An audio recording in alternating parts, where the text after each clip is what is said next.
আসসালামু আলাইকুম, কেমন আছেন সবাই? চলে আসলাম একটি ভিডিও নিয়ে। এটা হচ্ছে বান্দরবান জেলার অপরূপ প্রাকৃতিক দৃশ্য।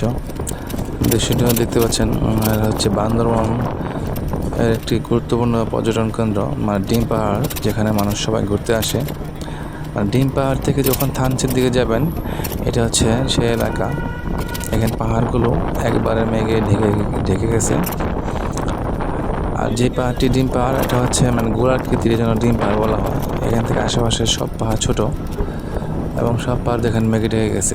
আলীকদম থেকে 26 কিলো গেলে হচ্ছে আপনার ডিম পাহাড়। এখানে চেকপোস্ট আছে সেনাবাহিনী, পুলিশের।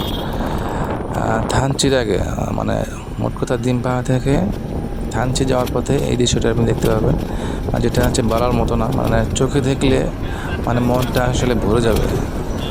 আর যারা ভ্রমণ পিপাসু লোক আছেন তারা অবশ্য এই ভিডিওটি দেখে খুব মজা পাবেন, কিংবা যাদের আসা সম্ভব হয় না তারা দেখতে পারেন ভিডিওটি।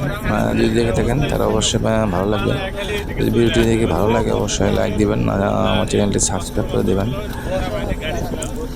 তো সাজেক যারা গেছেন তারা অবশ্যই দেখবেন যে হ্যাঁ, সাজেকের চেয়ে এটি কোনো অংশে কম নয়। সাজেক হচ্ছে অনেক দূরে, বান্দরবান হচ্ছে কিছুটা অবশ্য কাছে চট্টগ্রাম থেকে। এটা হচ্ছে বলা হয় আপনার মিনি সাজেকও বলতে পারেন। সাজেক অবশ্য যেখানে যায় আসো মানে পুরো এলাকাটা মিলে একটি পাহাড়। এটা হচ্ছে বান্দরবানে অনেক বড় বড় পাহাড় থাকে। তো ভিডিওটি যদি দেখে থাকেন ভালো লাগে, অবশ্যই লাইক দিবেন।